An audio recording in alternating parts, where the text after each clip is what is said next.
Good morning, everybody. All right. This is the awake crowd. It's nice. Yeah, 75% of you knew that you'd be too tired to respond first service, so you came later. 15% of you were here first service, i.e. the worship team. And the other 10 didn't know what time church started and got here halfway through that service, so they will stay halfway through this one, get the whole thing, and leave. It's good. I want to take a second, actually, to thank our worship team. What we don't realize, and I've had the pleasure of being on this worship team for 9 years, is that you just heard these songs and you're like, that's great. Some of you might have been like, man, I've heard this song a lot. But that's probably the 5th time they've played that song today. And they don't do it just because they like repetition.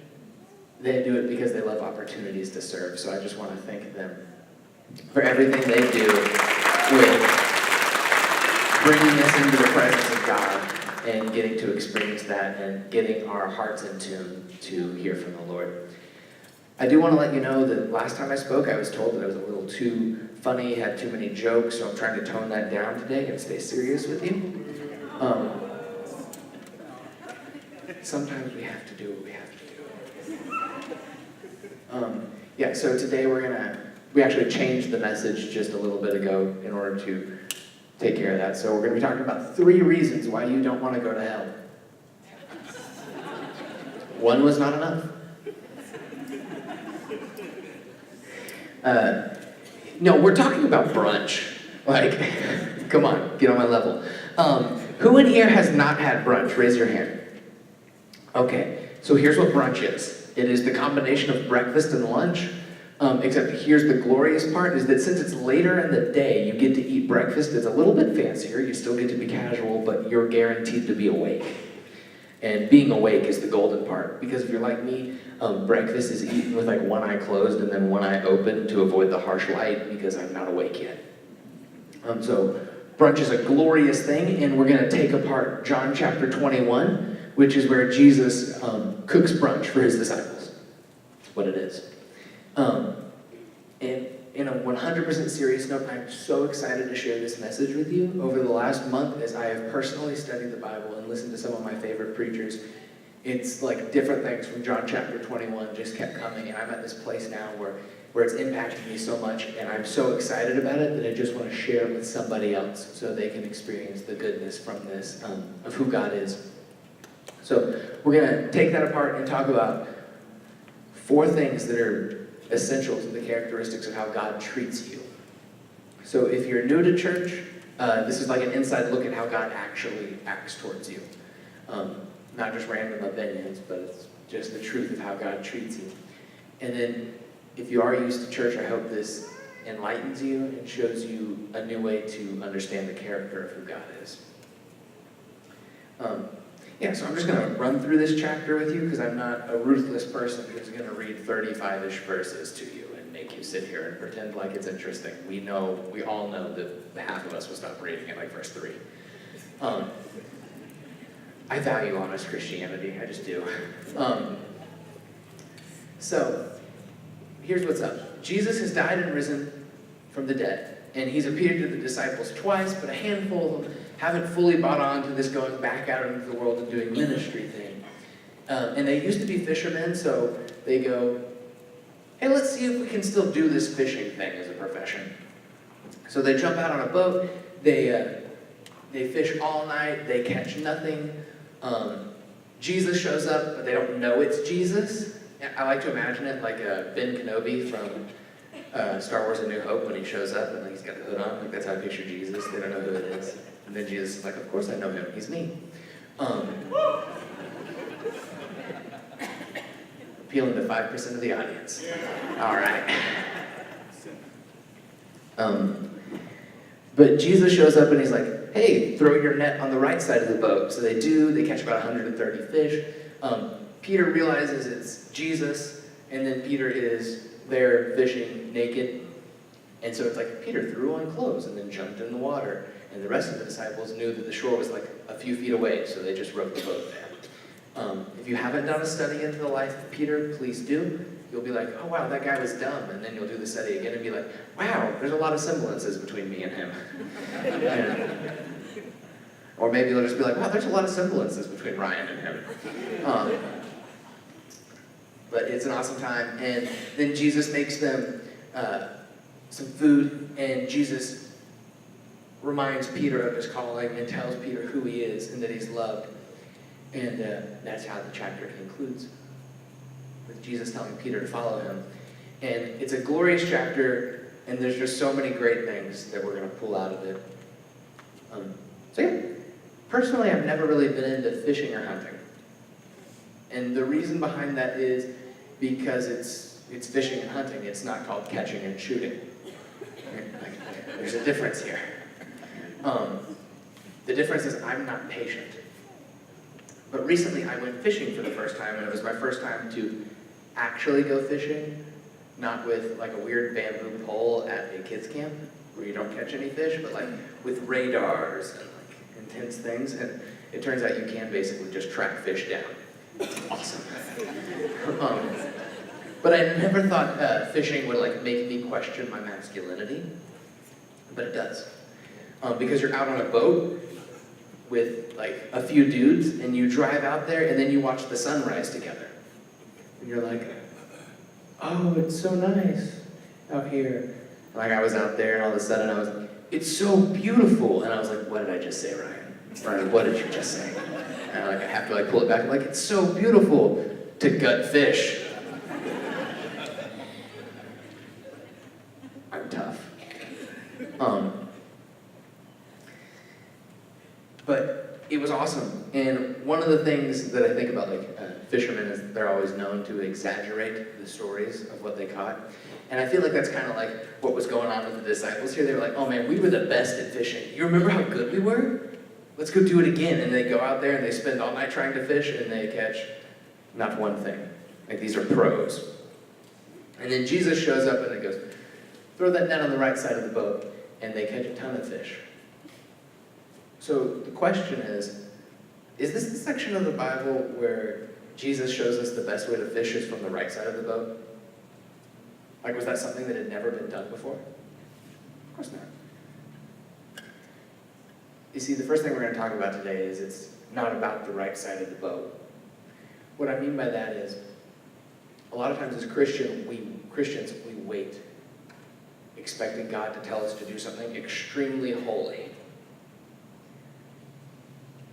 And we just keep waiting.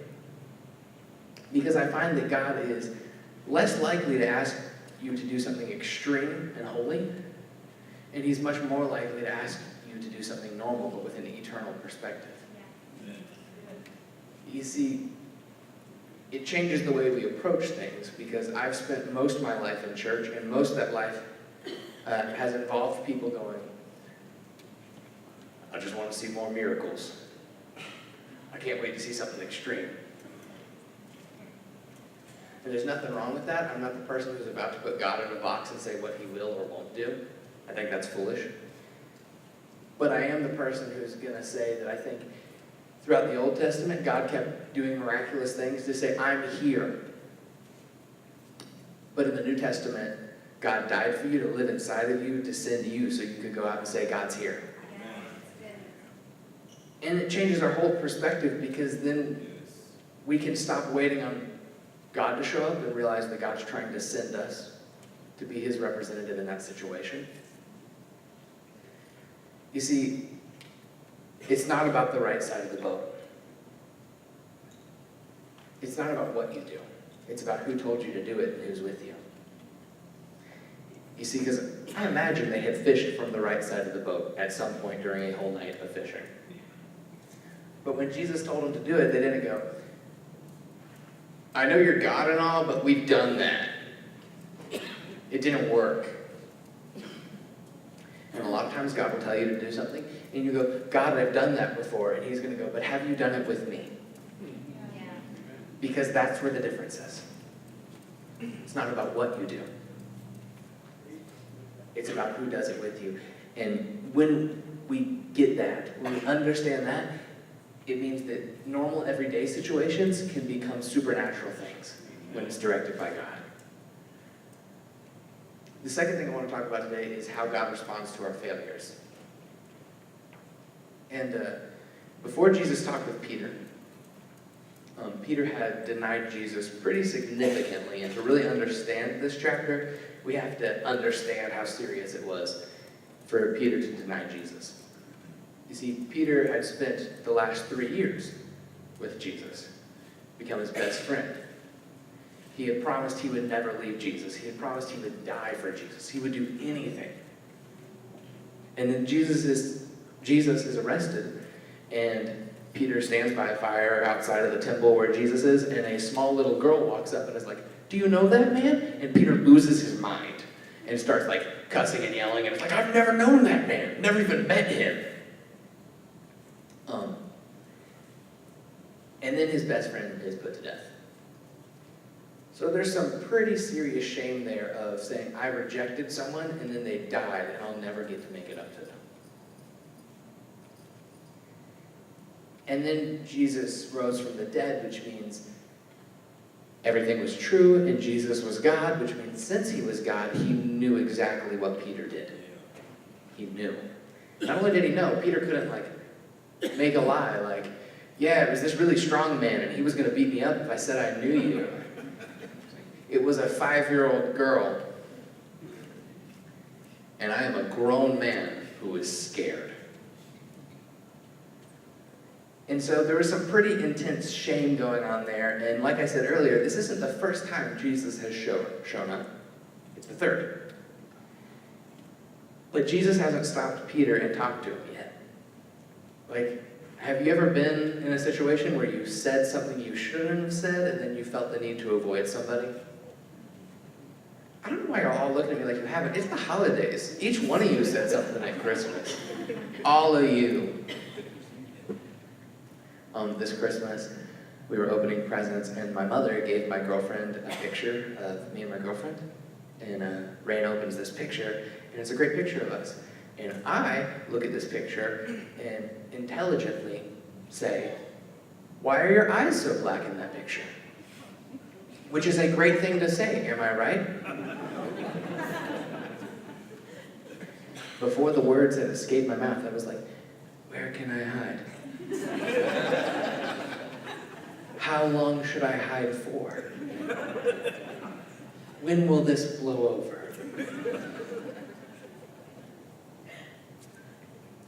I think that's kind of the situation Peter was in, because he didn't hate Jesus. He realized it had let him down, and he was ashamed and embarrassed and going, I probably need to stay away for a while. But Jesus isn't about that. So he's finding Peter and sitting Peter down to tell him what he's meant for and what he's worth. So let's read that conversation between Peter and Jesus real quick in verses 15 through 18. It says, after breakfast, Jesus said to Simon Peter, Simon, son of John, do you love these more than me? Do you love me more than these? I said that backwards. I'll own it. Do you love me more than these? Yes, Master, you know that I love you, Jesus. Jesus said, feed my lambs. He then asked a second time, Simon, son of John, do you love me? Yes, Master, you know I love you. And Jesus said, shepherd my sheep. Then he said it a third time, Simon, son of John, do you love me? Peter was upset that Jesus had asked for a third time, do you love me? So Peter answered, Master, you know everything there is to know. You have got to know that I love you. And Jesus said, feed my sheep. One of the most amazing things about this is that Jesus didn't sit him down and go, hey, Peter, why did you do that? He's God. He knows why. But more importantly, he doesn't care. You see, a lot of times we get scared of going to people after we've wronged them because we don't want to answer for it. We don't want to talk about our shortcomings. We don't want to have to admit that we let someone down. And a lot of times that translates to our relationship with God, where we will avoid God in intimate situations with God because we're scared of God bringing our sin or our shame to our faces and going, why did you do this? God doesn't really like asking dumb questions. He knows the answer. You see, what God cares about is not where you were, but where you're going. God has this awesome thing called foreknowledge, which means not only does he know everything you have done, he knows everything you will do, which means when he decided he loved you, he knew what you were going to do and loved you anyways. That like that moment you first felt the extreme love of God, he knew the thing that you would do that was terrible when you were 20 and was like, I love you. But for some reason we treat God like when we mess up that he's surprised. Like he's like, what? I never thought. You said you would never.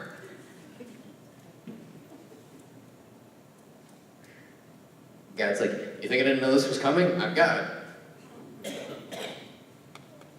I still have something great for you. This is cool. I didn't talk about this first service, but a lot of times we think that when God calls us to something or has a future for it, we ruin it by messing up. But if God knew we were going to mess up, why would he give us that opportunity in the first place? It's cruel to give something to someone if you know they're going to lose it. It's cruel. And God is not cruel. He's good. He's not judgmental. He's merciful. That should change the whole way we approach God when we mess up. Because he doesn't want to tell you how much you fell short. He doesn't want to remind you of your consequences. He doesn't want to make you feel bad. He wants to remind you of what you were called to be.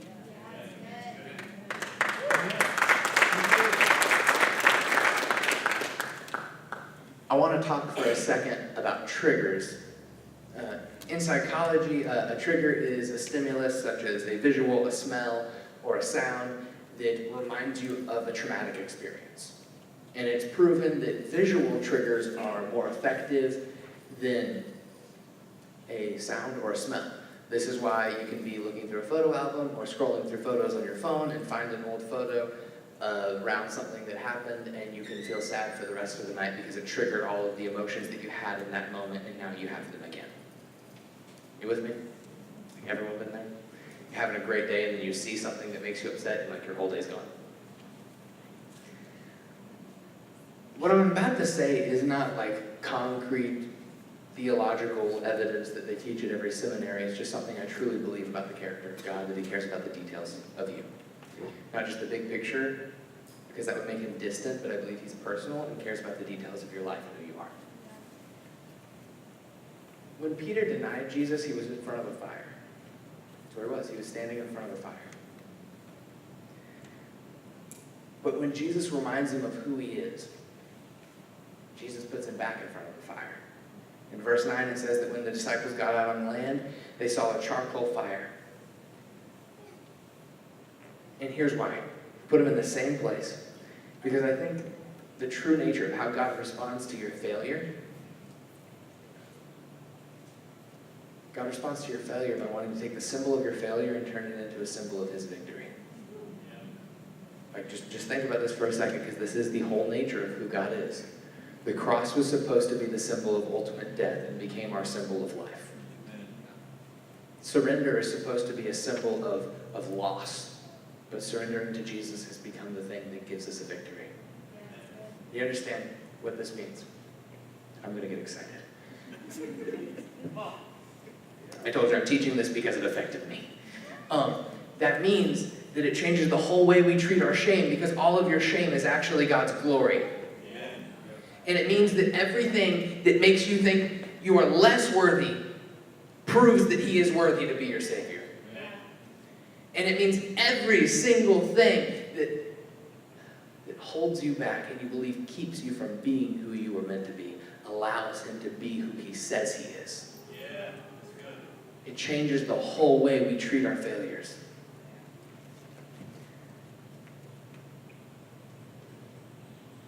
That's just great. I love it.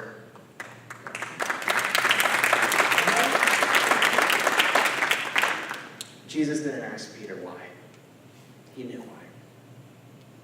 He asked him there so he could remind him of who he was, and turn the thing that represented Peter's failure to represent the Lord's victory and supremacy.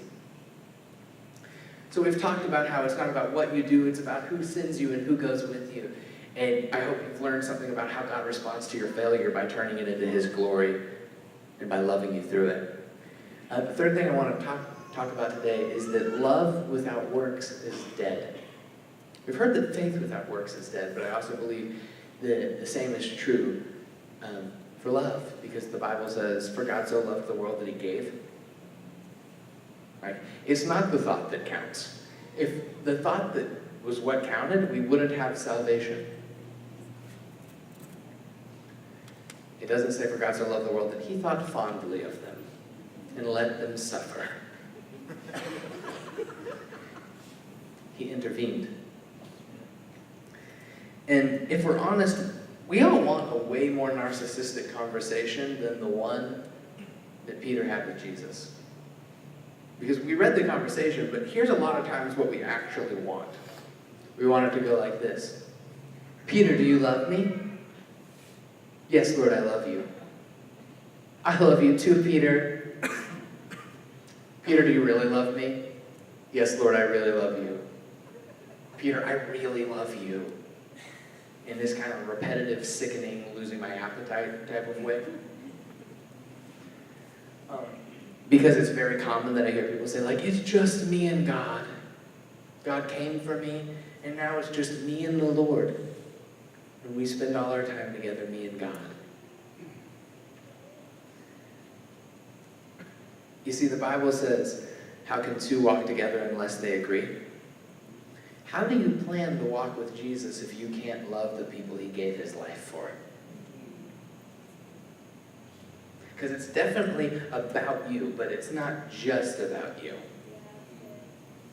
The story didn't end with you, it begins and continues with you. It's so good. It changes everything. Love requires a response. And that response is to give time, finances. Loving people takes money. I'm sorry, at the end of the day, it does. If you live in America, you basically can't spend time with a person unless you're like eating with them. It's like how we exist. It's like my life is broken up into sections when I can eat and talk to people and sections when I can look at food on my Instagram.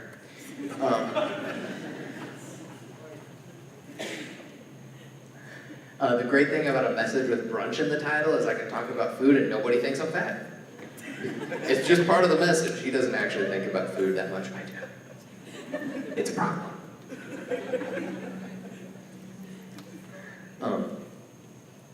I love January. I love January because in 2 days, guys, just 2 days, we all get to go to the gym together for 3 weeks.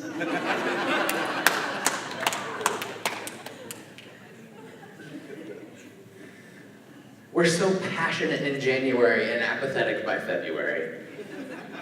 In January, you're like, "I'm going to launch a new company, lose 50 pounds, get jacked, start a YouTube, and be famous." And then by February, you're like, "Little Caesars isn't that bad." Like, for $5? It's hot and ready, am I right?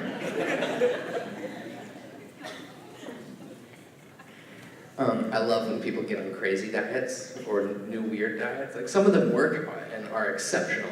And I am not trying to harass you for your dietary regimen. But some of them are just hilarious. And the best thing about people getting on crazy diets is no one like keeps it a secret. Like, you don't know someone for like 3 years and then all of a sudden like, "You were a vegan this whole time? I never knew." Not one time have I met someone in like into a year of knowing I've probably been like, "Oh, you do CrossFit? I did not know." They want you to know.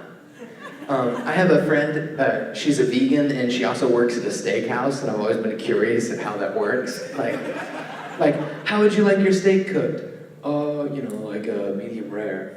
"They had a family." "What?" "Nothing." Like, how does that work? Lots of compromise. Or like, have you ever had someone in your family or even like relatives sphere of life begin selling Young Living products? You know immediately, especially if they live with you. Do you know how you know? Because they threw away all your cleaning products. All of them. Like you go to use, like find Windex and they're like, here, and it's like a glass bottle of some misty liquid, and it does work better. Like, yeah, for real. Like, I don't know about anything else, but if you're into cleaning windows, that spray, man.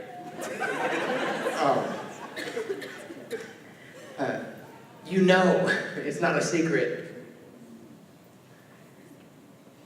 Oh man, but it's horrible that I can know people for years and not know how they feel about the Lord. Whether it's because they didn't tell me or I didn't ask them. Why is it easier to talk about what we eat than it is to talk about the person who saved us? And here's the most heartbreaking part, is that people want to tell you about their diet or their fitness workout, and like they change the way they introduce themselves. They're like, hi, I'm a vegan, my name is Ryan, I gave up slaughtering the innocents in 2018.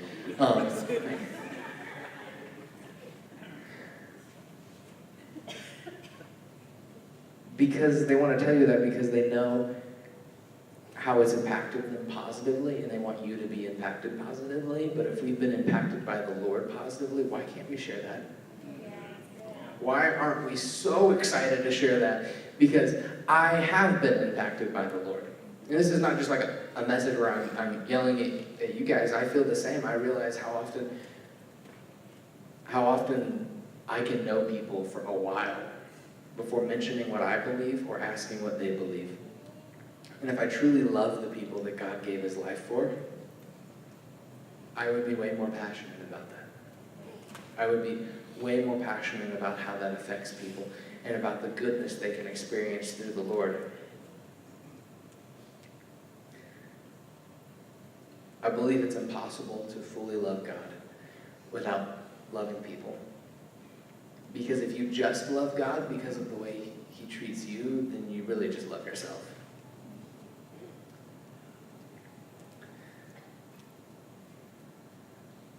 I like that the Lord's last commandments to Peter was to feed and shepherd the people he gave his life for. What that means is to provide something that is spiritually nourishing to the people around you.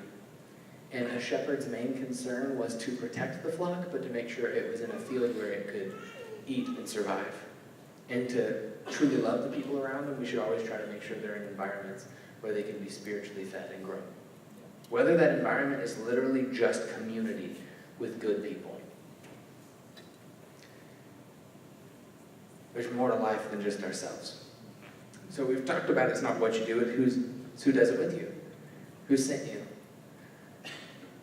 We've talked about how God responds to our failures, that he doesn't respond with this cruel, judgmental, questioning response, but he wants to remind you of who you were called to be. And that love requires something. It requires a response, and the only response is to love the people Christ gave his life for. And the last thing I want to talk about today is, what doesn't matter? In verses 19 through 21, Jesus is talking to Peter after he told him that he loved him and his purpose, and he says, I'm telling you the very truth now. When you were young, you dressed yourself and went wherever you wished.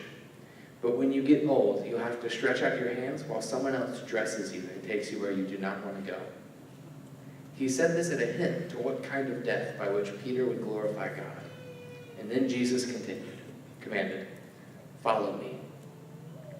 Turning his head, Peter noticed the disciple Jesus loved following right behind. When Peter noticed him, he asked Jesus, Master, what's going to happen to him? Now, traditionally, it's believed that the disciple that Jesus loved is John, who wrote the book of John, which is shockingly narcissistic. Right? And then the person Jesus loved the most, it was me, John, who Jesus loved the most, was walking with Jesus. And the other disciples were there too, but Jesus loved me the most. I'm saying, like, if you actually read this in context, you're like, this guy had an ego for sure. Which means God can love you despite your ego.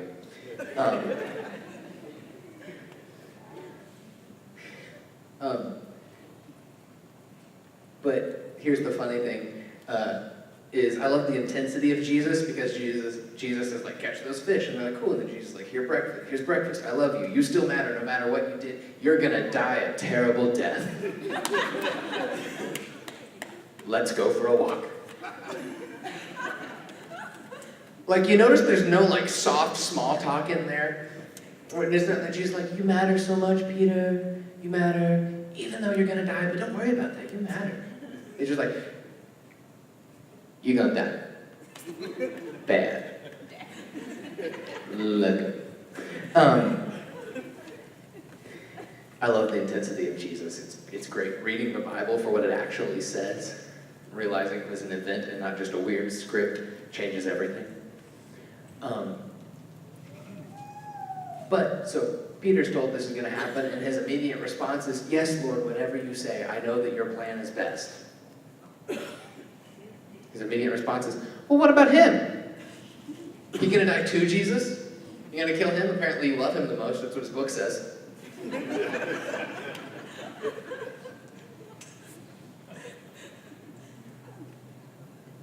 Sometimes we have dysfunctional relationships, just meaning they don't function properly. And I think as Christian people, a lot of times we're okay with whatever God gives us until we see someone with something better. Like, we can live in perfect peace knowing that God has provided for all of our needs, but then one person in our life gets a new car, and suddenly there is no happiness in my entire body because they have a new car and I don't. This is just real Christianity right here, is that sometimes we struggle with extreme jealousy, and we begin to compare the call on other people's lives as if it could be more important than ours, to try and decide if God loves us more or if we're more important than another person. And that's what Peter's doing right now. And here's the real sick part of it. It's so much easier to suffer if someone else is suffering with you. Like, that's why I like to go to the gym with other people, because if you don't give up, I can't give up. And if I see you're having a hard time, it makes me feel better about having a hard time. Like, that is the truth. And the problem is we take that and we apply it to other areas of our life. To where if people are having a hard time, we find it easier to deal with whatever's going on in our lives. And what that does is it ruins the whole community that we've built around encouraging and loving each other no matter what. And we lose the heart of who Jesus made us to be. A group of people who suffers together not because bad things have to happen to us, but because if someone hurts, we care. But is glad when other people have success and good things happen in their life. And we misunderstand also then thinking that Jesus came just to make our lives easy. Jesus came because he wanted to save your soul. Consequently, he wants your life to be good. But good doesn't always mean easy.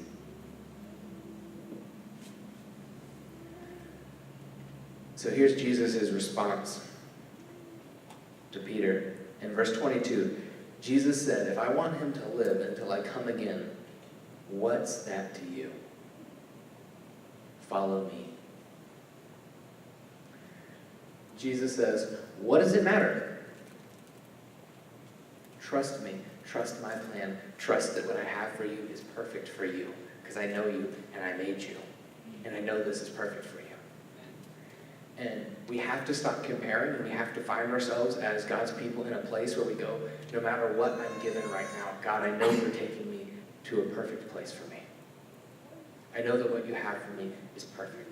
I know that your mercy is new every morning, and I know that you, by definition of who you are, is good. And we have to get to a place of real trust. I want to invite the worship team back up. So we've talked about how it matters who's with us, not what we do. That God wants to turn the symbols of your failures into symbols of his victory. We've talked about how we have to leave narcissism out of our relationship with Christ and give and be compassionate about the lives of other people. And we've talked about why it's important to stop comparing and just understand and trust the Lord and follow him. The last thing I want to talk about is just some real honesty. I've read this verse a lot, this chapter a lot, and up until this year, I always thought it was super boring. Because this isn't the first time Jesus performs a miracle with catching a bunch of fish. My thought towards it has been a lot of times, and this is just real honesty, my thought has been, you think God could come up with something new? Like, why didn't they put their nets in and pull out dolphins? Like, that would have proved he was God. They didn't even know what dolphins were, probably. Like, it was a random, like pond, lake. And this was my honest thought, but I had this realization this year when I was studying this chapter that when God first called Peter, he showed his power by helping him catch a bunch of fish and told him to follow him. And then the last thing that John records Jesus saying to Peter is him helping him catch a bunch of fish and telling him to follow him. And that's because sometimes God does the same thing in your life, not because he can't think of anything new to do, or he's run out of tricks, but because he has to remind us of exactly who he is and that what we've done in our life didn't change who he was to our life. That your actions and where your life has led did not change the call of God on your life. It did not change God's love towards you, and that it was the exact same. And that 3 years earlier, when Peter did not know the Lord, didn't know Jesus, didn't know anything about him, and didn't know that Jesus knew everything about him, Jesus said, "Follow me." But after Jesus has been let down by Peter, spent 3 years with Peter, been annoyed by Peter, and now Peter knows that Jesus knows everything about him. Jesus says, "Follow me." Because no matter where you are today, what you've gone through, what you've done, how you think God's opinion of you has changed, listen to me when I say it has not. The moment he created you, he loved you, and he wanted you to follow him. And now, no matter where life has taken you, he loves you, and he wants you to follow him.